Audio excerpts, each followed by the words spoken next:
Question तो बता दो कौन सी बनी थी, लिखी होगी। x² हाँ प्लस 156 इक्वल टू 0। फैक्टराइज करते हो तो क्या आता है? x² -13x -12x plus 156 equal to 0। तो x की वैल्यू x -13 -12 x -13, x की वैल्यू आ गई 12, x की वैल्यू आ गई 13। x को हमने लिया था marks in mathematics, so therefore marks in mathematics could be 12। तो इसके हिसाब से मार्क्स इन इंग्लिश क्या हो जाएंगे? टोटल मार्क्स थे 30, 30 -12 कितना हो जाएगा? 18। ठीक है। और वो मार्क्स मैथ्स में स्कोर कर सकती है एज 13। तो इसके हिसाब से इंग्लिश में मार्क्स क्या हो जाएंगे? 30 -13 17। दोनों ही पॉसिबिलिटीज लिख कर आनी है। 5 मार्क्स में क्वेश्चन पेपर में जरूर आ सकता है, क्योंकि हम क्या करते हैं कि 12 13 का हमने कहा 12 13 हो सकते हैं। दोनों केसेस आपने लिख के आने हैं, इट कुड बी 12 and 18 और 13 and 17। इतना क्लियर हो गया सबको? ठीक है, नेक्स्ट क्वेश्चन लिखो। अब ये बहुत आसान है। Okay.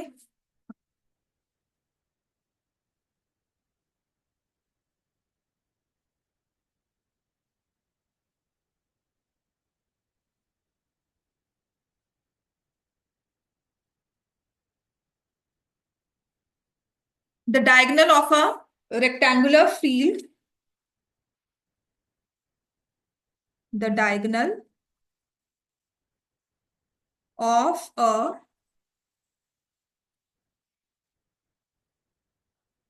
rectangular field is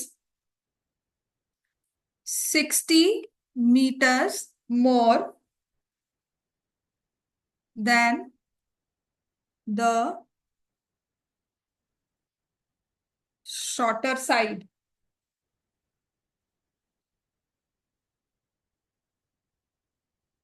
If longer side is 30 meters more than the shorter side, find the sides of the field.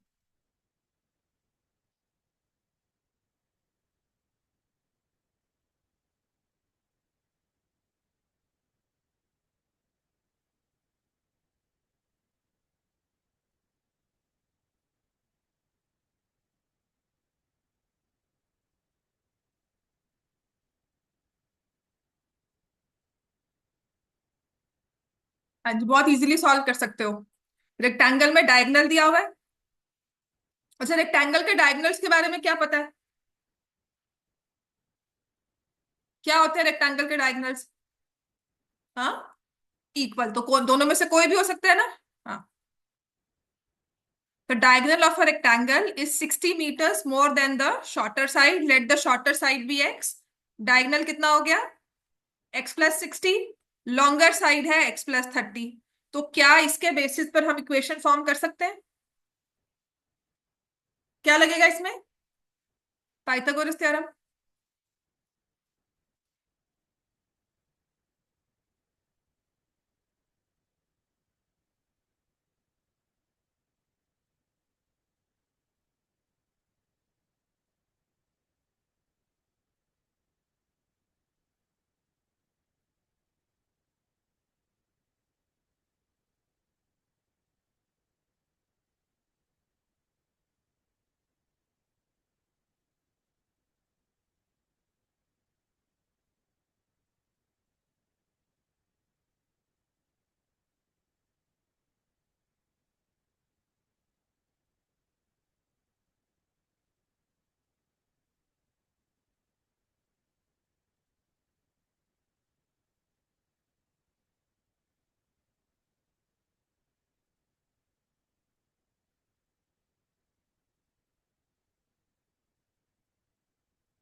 हो गया बच्चों सॉल्व ये तो।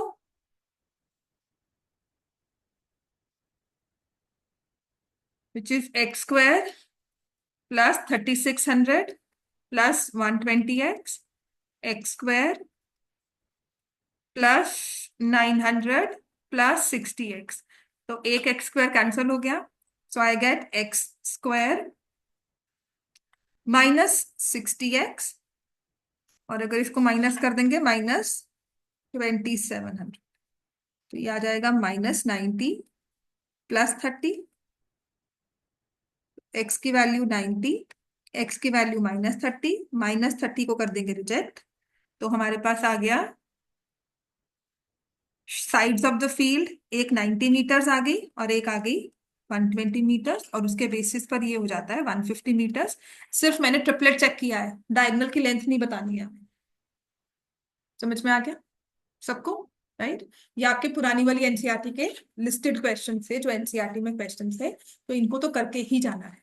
ठीक है, उन्होंने वैसे ही पता नहीं क्यों ये एक्सरसाइज डिलीट कर दी, it was not required, I don't know why delete कर दी, बिकॉज मे बी उन्होंने कंप्लीटिंग द स्क्वायर्स मेथड बीच में दिया हुआ था, तो उन्होंने उस चीज को हटाने के लिए पूरी एक्सरसाइज ही हटा दी, ये जबकि क्वेश्चन पेपर में आते हैं।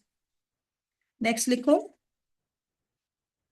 The difference of squares of two numbers is 180. The square of the smaller number is 8 times the larger number.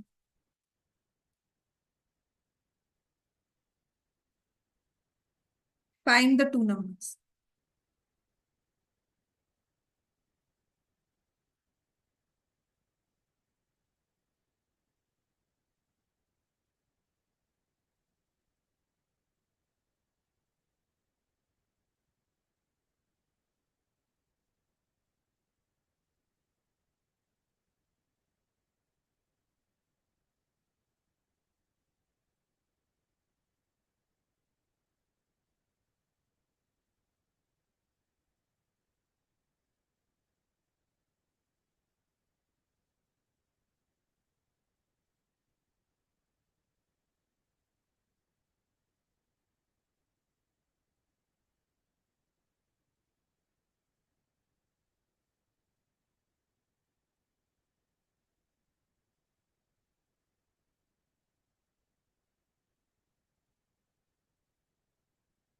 So let the two numbers be.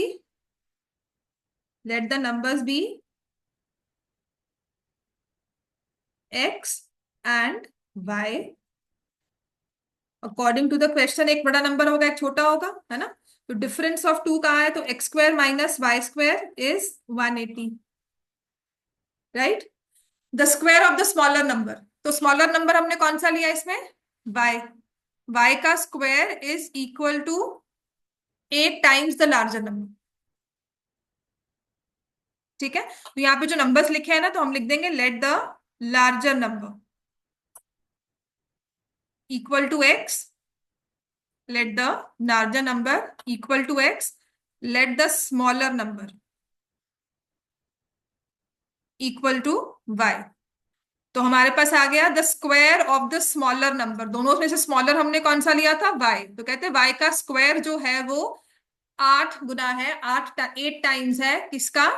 Larger number x का। 8x। ठीक है, y square is equal to 8x। अब आपने क्या करना है, यहाँ पे एक्स स्क्वायर लिखा, वाई स्क्वायर की जगह आई राइट 8x इक्वल टू 180। हमारे पास इक्वेशन बन गई इन वन वेरिए quadratic equation in one variable, इसको आप सॉल्व कर लोगे। X square minus 8x minus 180 equals to 0।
हो गया बच्चे सॉल्व।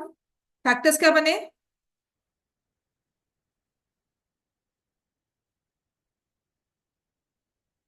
एक्स की वैल्यू 10 आ जाएगी, एक्स की वैल्यू -8, -8 को आप रिजेक्ट करोगे कि नहीं?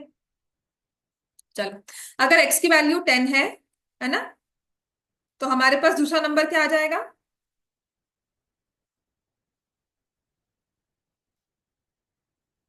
अगर एक नंबर 10 है तो दूसरा क्या होगा?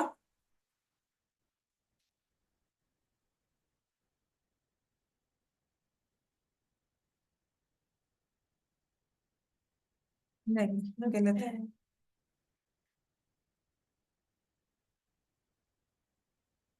10 और 18 आएगा ना। x² -18x plus 10x -180 equal to 0। तो x की वैल्यू 18 आ गई, x की value -10।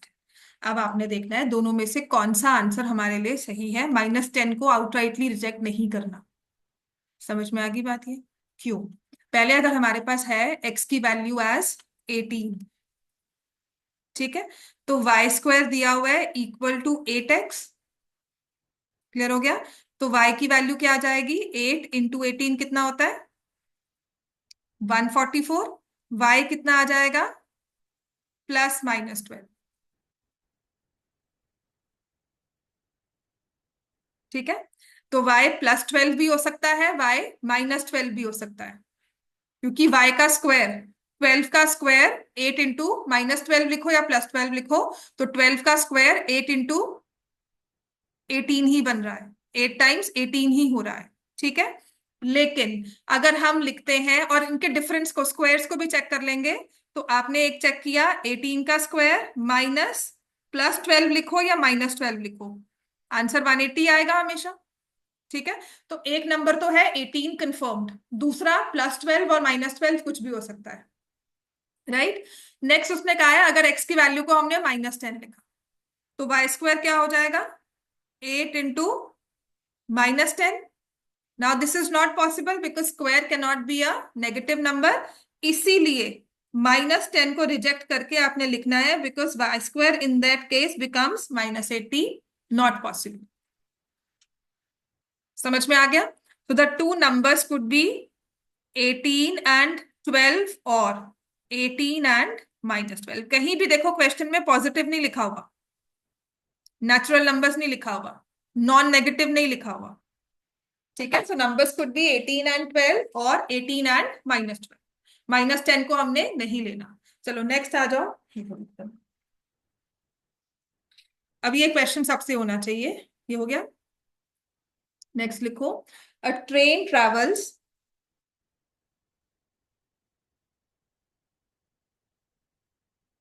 360 kilometers at a uniform speed.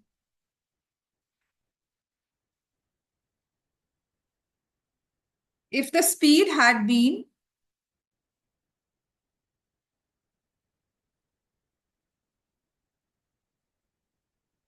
5 kilometers per hour more, it would have taken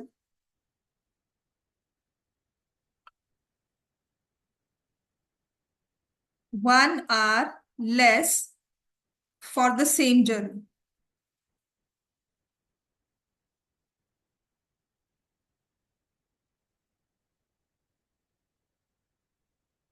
Find the two numbers.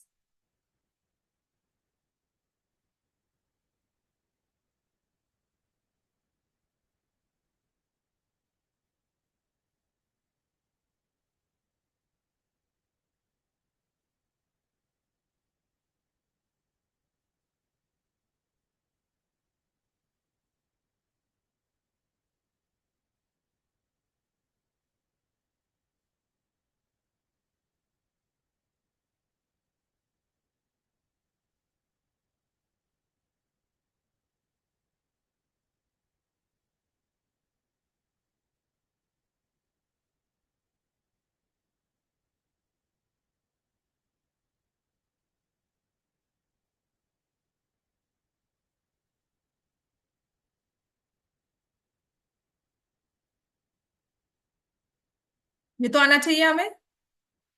इसमें हम क्या करते हैं, लेट द डिस्टेंस दिया हुआ है ना, तो दो चीजें लेनी होती है हमें, लेट द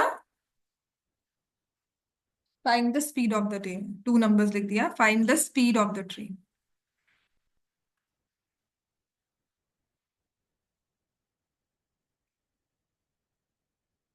ठीक है, so let the speed be equal to x kilometre per hour, let the time taken will be equal to y hours। Therefore x और y के बेसिस पर डिस्टेंस क्या हो जाता है, x y किलोमीटर, और x इंटू वाई किसके equal है, 360। मृदुल बताओ सेकंड इक्वेशन क्या बनेगी।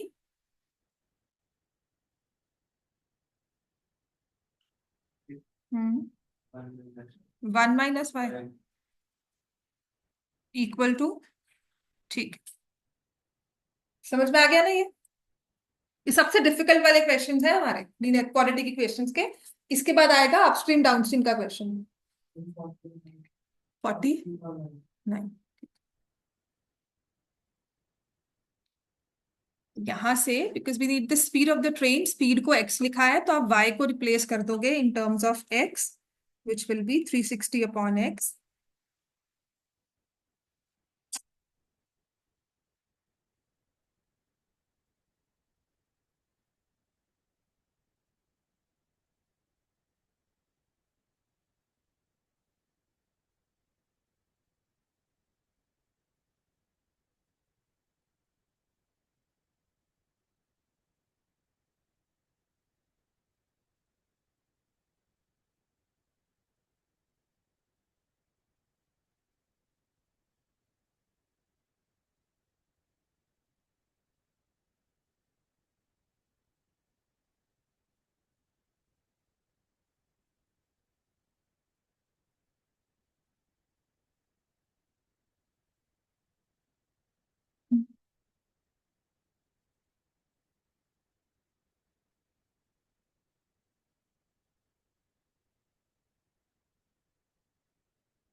फैक्टर्स बन गए इसके,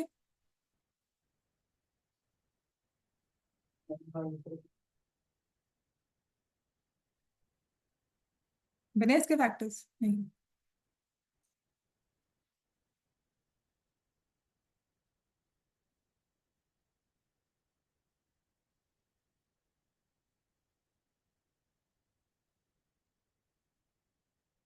तो x plus 45 -40, x plus 45 equal to 0। तो x -40, x प्लस 45, तो x की वैल्यू आ गई 40 और x की वैल्यू आ गई -45। -45 को आप क्या कर दोगे, रिजेक्ट। तो speed of the train will be 40 kilometres per our.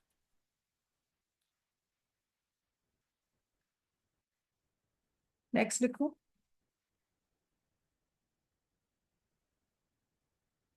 ठीक है,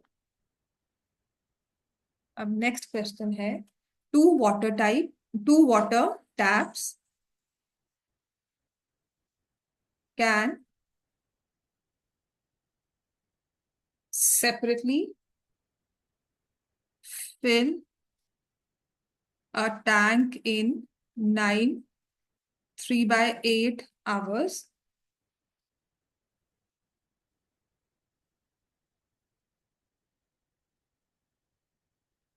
The tap of larger diameter takes 10 hours less than the smaller one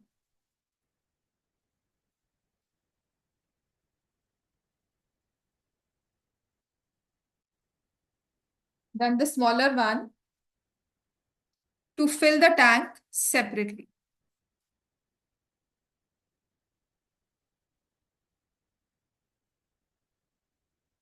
Find the time taken by each pipe to separately fill the tank.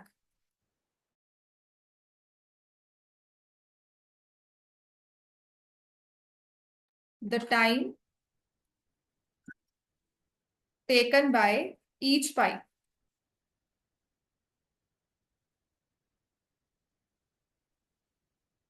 to fill the tank separately.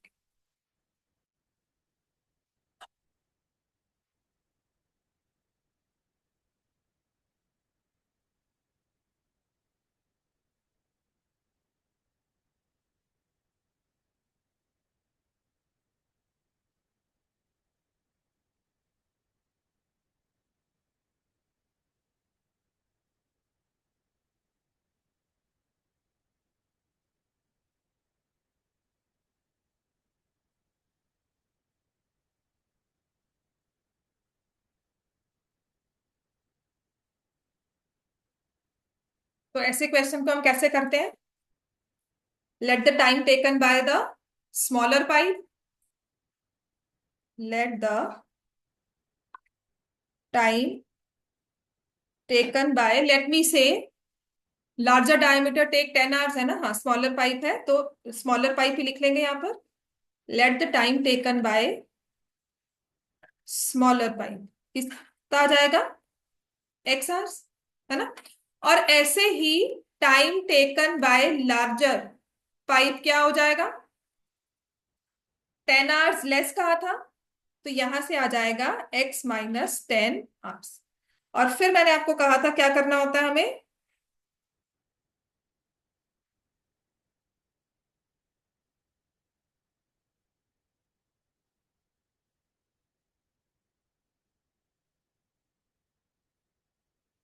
Equation form करने के लिए हम क्या करते हैं? Times का 3 time दिए हुए हैं हमें, एक 9 3/8, एक x और एक x माइनस 10 है ना? एक 9 3/8 दिया हुआ है, एक x दिया हुआ है, एक x माइनस 10 दिया हुआ है. इन तीनों का हमने क्या लेना है? रेसिप्रोकल. 1 आवर नहीं निकालते? 1 आवर टाइम, 1 घंटे में ये लेकर आती है. The work done in 1 our is 1/x. Work done in 1 our is 1/x-10. ऐसे ही पूरा टैंक जो फिल हुआ है 9 3/8 में हुआ, तो 1 आवर में कितना फिल था? ठीक है, 1 डे वर्क या 1 आवर वर्क को ही हम रिलेट करते हैं क्योंकि कैपेसिटी को हम 1 मान लेते. राइट, तो यहां से इसको रेसिप्रोकल कर लोगे. बस इसमें गलती ये होती है बिकॉज ये फ्रैक्शन दिया हुआ है ना 9 3/8, तो कभी कभी ये होता है कि हम इसे रेसिप्रोकल नहीं करते. बस आप इसको 75/8 ही लिख लेते हो, उस केस में आपका आंसर नहीं आएगा. जब भी ये क्वेश्चन आएगा हमेशा आपने टाइम का रेसिप्रोकल ही लेना है. और यहाँ पर जितने भी एक्स्ट्रा क्वेश्चंस दिए हैं ना, इसके 2 3 क्वेश्चंस हैं, उनमें सब में टाइम फ्रैक्शन में दिया हुआ है. अब मेजर मिस्टेक यही हो कि हमने इसको रेसिप्रोकल ले लिया. राइट, चलो सॉल्व कर लो इसको.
हो गया सॉल्व ये?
हाँ जी, हुआ हमसे सॉल्व ये क्वेश्चन?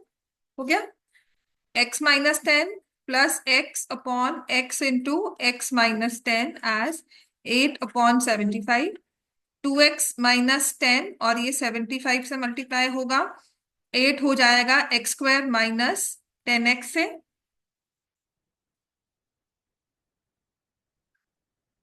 तो यहां से 2 कॉमन लिया मैंने, x-5 इंटू 75, यहां से 8x² माइनस 10x, ये 2 और ये 4। ठीक है, 8 यहाँ पे कैंसिल हो गया, तो मेरे पास आ जाएगा 4x² माइनस 40x, और यहां से आ जाएगा minus 75x plus 375 equals to 0। ठीक है, सो 4x² minus 115x plus 375 equals to 0। Factors क्या होंगे इसके? 75 एंड 115, 1500 होता है। इतने इजी फैक्टर्स तो नहीं थे कि थे?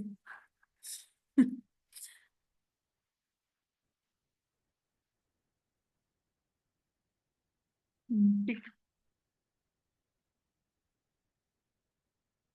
So 4x² minus 100x minus 15x plus 375 equal to 0. 4x common लिया, x minus 25 minus 15 कॉमन लिया, x minus 25। तो x की वैल्यू आ जाएगी 15/4, x की वैल्यू आ गई 15। दोनों में से कौन सी वैल्यू को रखना है? 25 सर। ठीक है, तो x की वैल्यू 15/4, x की वैल्यू 25, दोनों में से कौन सी वैल्यू को रखना होगा हमने? 25। 15/4 क्यों रिजेक्ट करना है? बिकॉज जब आप x-10 करोगे तो ये नेगेटिव नंबर आ जाए, time can not be negative. ठीक है, so that means time taken by the smaller pipe, smaller pipe का टाइम इज 25 आवर्स, और लार्जर पाइप का टाइम -10 कर दोगे तो आ जाएगा 15। नेक्स्ट क्वेश्चन लिखो।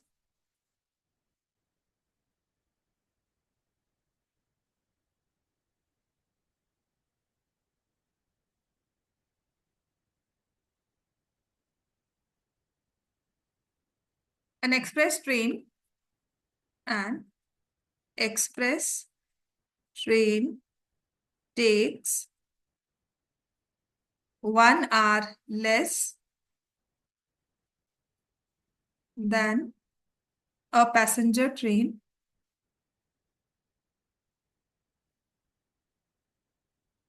to travel 132 kilometer between two stations.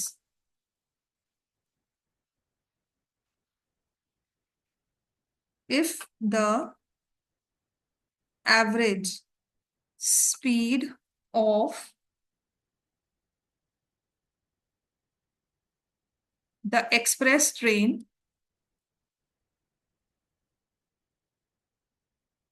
is 11 kilometers per hour more than the passenger train,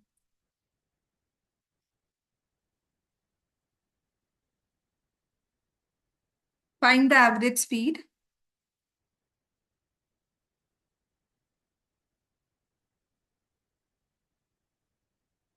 of the two trains.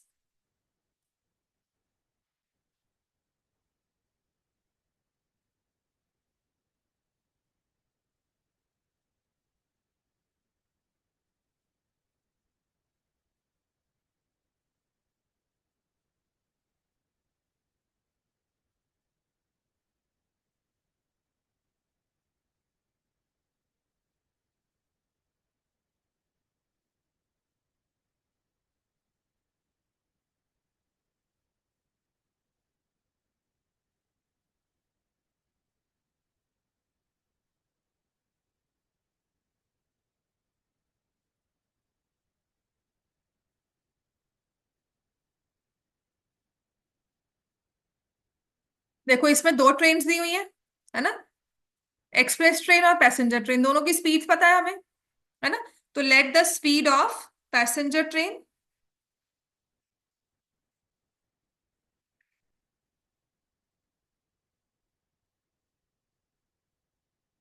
let the speed of the passenger train as x kilometer per hour and speed of express train be equal to x plus 11 kilometers per hour। अब ऐसे वाले case में क्या करना है, देखो उसने ये नहीं कहा हुआ कि एक्सप्रेस ट्रेन और जो डिस्टेंस है वो 132 किलोमीटर है ना। अब हम देखो दो चीजें हैं, या तो हम टाइम भी ले ले कि अगर पैसेंजर ट्रेन का ही टाइम ले ले, एक्सप्रेस ट्रेन की स्पीड हो गई x+11, उसके हिसाब से टाइम क्या हो जाएगा इसका, एक्सप्रेस ने 1 आवर लेस लिया। बात समझ में आई?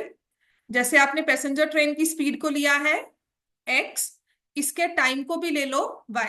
देखो एक तो ये केस होगा, टाइम को ले लिया y आवर्स, तो एक्सप्रेस ट्रेन की स्पीड हो जाएगी x+11, टाइम क्या हो जाएगा y-1।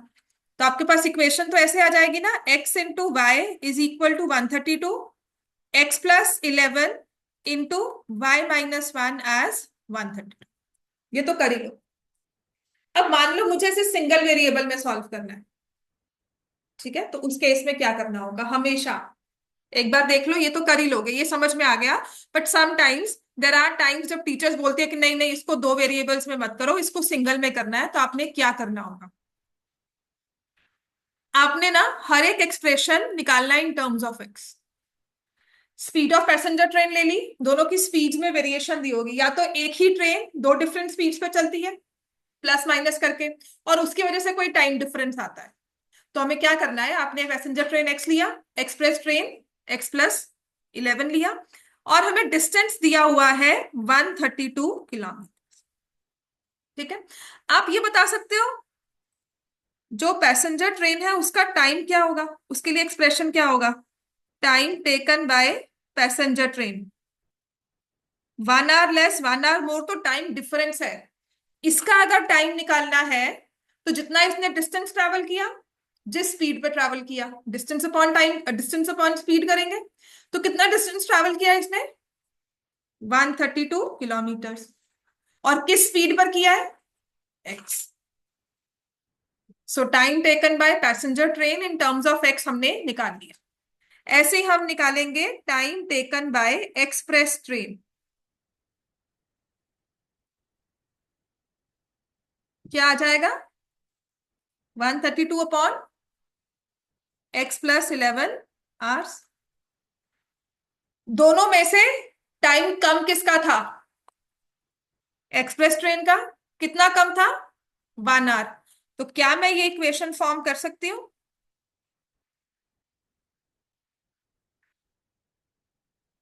Time taken by passenger train, time taken bye express train, दोनों का टाइम डिफरेंस 1 है, पैसेंजर का टाइम ज्यादा होगा ना, उसकी स्पीड कम है, इस वजह से। समझ में आ गया ये? तो आपकी इक्वेशन सिंगल वेरिएबल में कुछ इस तरह से बन जाती है।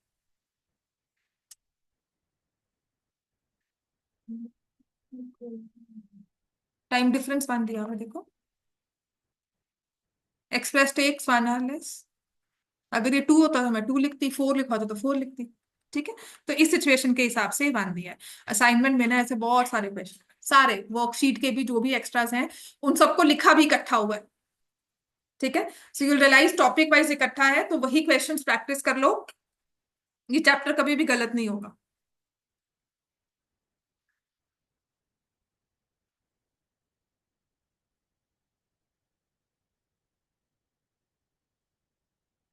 अब जो टीचर्स बोलती है ना कि नहीं क्वाड्रेटिक इक्वेशन को सिंगल वेरिएबल में करना होता है, वो क्वेश्चन नंबर 11 कभी भी सिंगल वेरिएबल में नहीं कर पाएंगे। सो ऐसा हार्ड एंड फास्ट रूल नहीं है वैसे तो कि नहीं क्वाड्रेटिक है तो सिंगल वेरिएबल में बनाओ। राइट, आप उसको डबल वेरिएबल में भी लिख सकते हो, एक्स वाई करके आप सब्स्टिट्यूट कर सकते हो, बिकॉज हमारे पास क्वेश्चन है जो करवा रहा है हमसे। Right, but if the teacher insist कि नहीं नहीं हमें सिंगल में ही बनाना है, then we should know the way. हाँ, 11th क्वेश्चन डबल वेरिएबल में ही बनता है। सिंगल वेरिएबल में बनाने के लिए थोड़ा सोचना पड़ेगा, थोड़ा डिफिकल्ट हो जाता है वो। तो 132 इंटू 11 विल बी 1452, है ना, minus 132x is equal to x into x plus 11। ये कैंसिल हो जाएगा, x square plus 11x minus 1452 equal to 0, which we were doing as 132 into 11। So 132 होता है 12 इंटू 11 इंटू 11, तो 4 इंटू 3 इंटू 11 इंटू 11, 44 एंड 33, है ना। X square 44x minus 33x,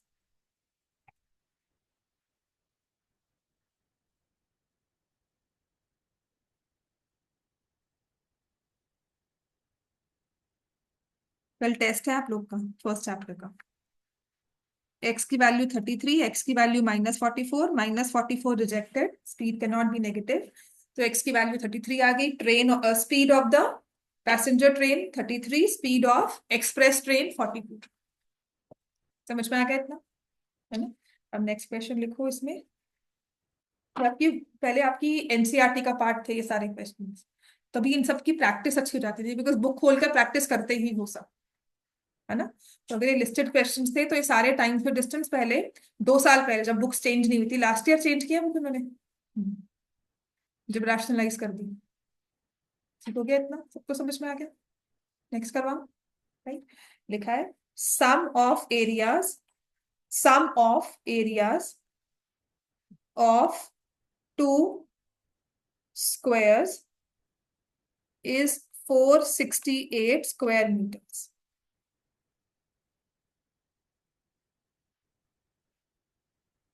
If the difference of their perimeters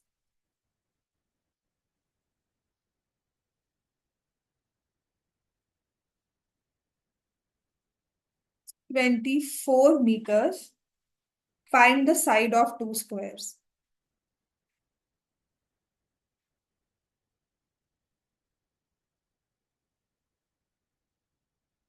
तो ये question ना बहुत easily तभी होता है जब हम इसे दो वेरिएबल में करते हैं, बिकॉज हमें डिफरेंस ऑफ पेरीमीटर्स दिया हुआ है। समझ में आ गया। तो क्या करेंगे इसमें, अगर स्क्वायर है उसका पेरीमीटर निकालने के लिए हमें क्या चाहिए होती है, side. Let the side of square 1 x meters, let the side of square 2 as y meters। Perimeters का डिफरेंस दिया हुआ है 4x माइनस 4y इज 24, तो x माइनस y किसके इक्वल हो गया, 6।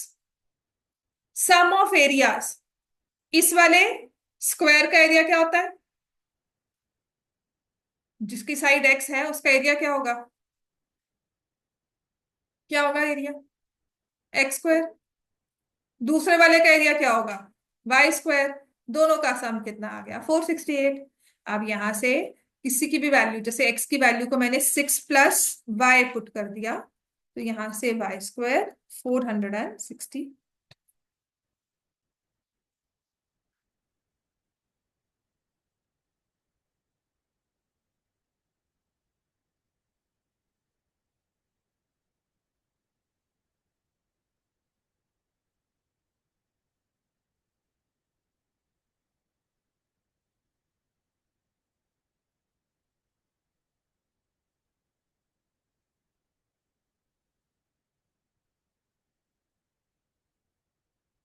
ठीक है, तो यहां से हमारे पास आ जाएगा 36 + y² +12y +y² as 468, 2y² 12y -432 = 0, y² +6y -216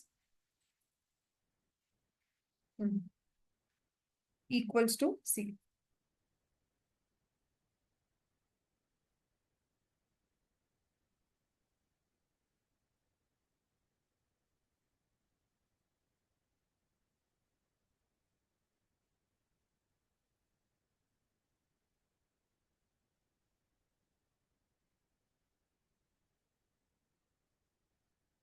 अब सबसे इंपॉर्टेंट है हमारा इसमें, इसके बाद अपस्ट्रीम एंड डाउनस्ट्रीम वाला।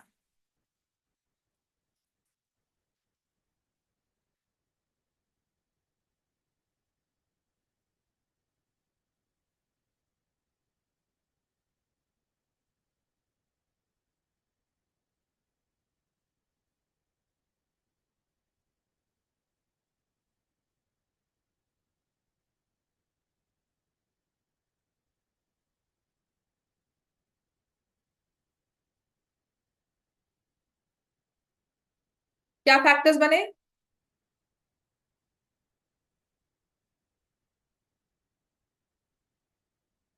18 एंड 12, +18 -12।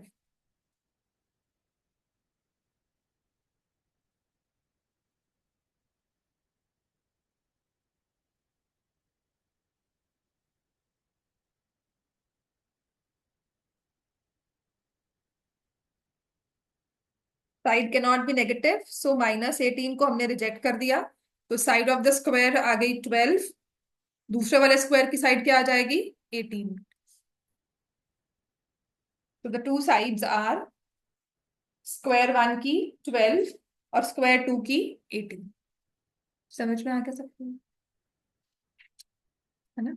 अब इस वक्त हमारी बुक का लास्ट क्वेश्चन जो था, जो एग्जांपल्स में था, based on upstream and downstream motion, जैसे हमने किया था लीनियर इक्वेशंस में। लिखो, a motor boat whose speed is 18 kilometers per hour in still water takes 1 hour more to go 24 kilometers upstream than to return downstream to the same spot.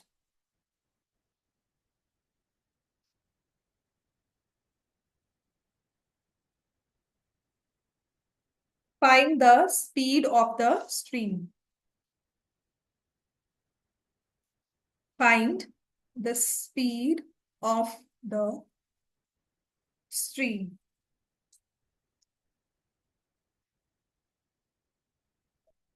अब ये upstream downstream हमारा linear equations में है या quadratic में है, वो depend करेगा इस बात पर कि अगर हमें दोनों स्पीड दी हुई है, दोनों में से कोई एक स्पीड दी हुई है, तो वो होगा क्वाड्रेटिक, और अगर दोनों ही नहीं दी हुई तो वो होगा लीनियर। ठीक है, now in this question it says speed है मोटर बोट की 18 km/h और स्ट्रीम की स्पीड निकालनी है, तो हम लिख लेंगे late the speed of the stream equals to x km/h। Upstream downstream के केस में मैंने आपको फिर कहा था कि हमेशा इसके बाद हमें क्या निकालना होता है? What is speed upstream and what is speed downstream. Upstream speed के लिए बोट की स्पीड को और स्ट्रीम की स्पीड को क्या करते हैं? माइनस की प्लस। सीढ़ियां चढ़ रहे हो, माइनस या प्लस? एफर्ट ज्यादा किस में लगता है, चढ़ने में या उतरने में?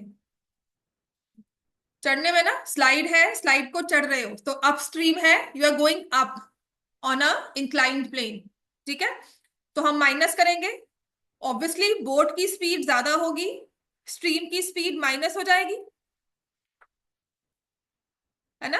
और डाउन स्ट्रीम क्या होगा, क्या हो जाएगा, 18 + x। डाउन स्ट्रीम मतलब slide down the inclined plane, plane inclined है, आप उस पर स्लाइड डाउन कर रहे हो, तो क्या हो जाएगा ये 18 + x km/h। डिस्टेंस कितना है, ठीक है ना, ये स्टेप्स है हमारे हमेशा। वैसे तो चांसेस है कि क्वाड्रेटिक में ही आए ये चीज, लीनियर इक्वेशंस में, क्योंकि हमारी इक्वेशन थोड़ी कॉम्प्लिकेट हो जाती है, इसीलिए हम इसको क्वाड्रेटिक में ही रखते हैं। इसके लिए हमें क्या करना है, पहले आपने स्ट्रीम की स्पीड या बोट की स्पीड दोनों में से एक दी होगी, एक मिसिंग होगी, जो मिसिंग है उसको एक्स सपोज कर लिया। फिर आपने स्पीड निकाल लेनी है, अपस्ट्रीम डाउनस्ट्रीम, ऑब्वियसली सब्ट्रैक्ट करना है, बोट की स्पीड को हमेशा पहले रखना है। फिर ऐसे ही टाइम निकालना है, what is time taken upstream। I'm not asking you 1 hour less, 1 hour more, 2 hours less, 2 hour more। मैं कह रही हूं अगर अपस्ट्रीम का टाइम बताना है तो क्या होगा, अपस्ट्रीम का डिस्टेंस डिवाइडेड बाय उसकी स्पीड, तो क्या हो जाएगा 24/18 - x आवर्स। समझ में आ गया।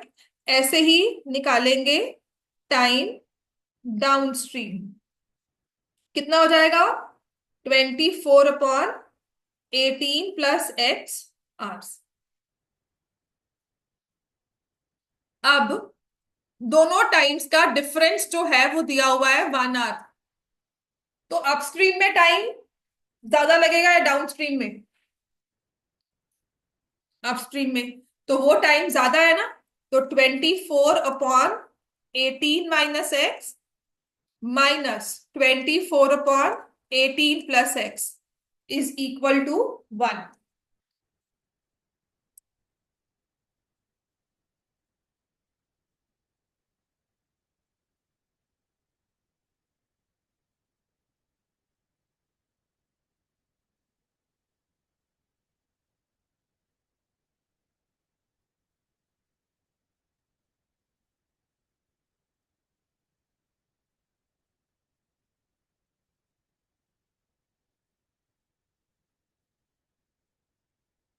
ठीक हो गया ना, इसको सॉल्व कर लो। कल ना आपकी वर्कशीट के क्वाड्रेटिक इक्वेशंस के क्वेश्चन करने हैं, उसके बाद हमारा लास्ट टॉपिक होगा नेचर ऑफ रूट्स का। तो जो वर्कशीट के क्वेश्चंस करेंगे ना, उसमें मैंने आपको आंसर साथ दिए हुए हैं, तो कोशिश ये करेंगे सिर्फ इक्वेशंस फॉर्म कर लेंगे, सॉल्यूशंस आप घर पे निकाल दो सारे। ठीक है,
बन गए फैक्टर्स,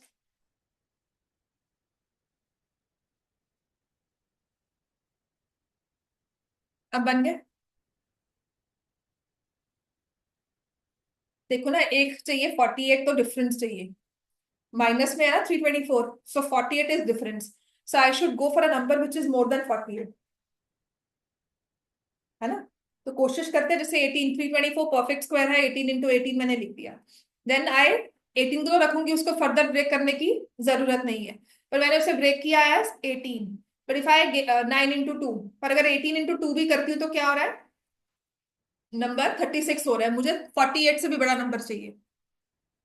तो फिर सिर्फ आपने क्या करना है, 9 into 6 इज 54, 54 -6। ठीक है, कुछ नहीं है, विद प्रैक्टिस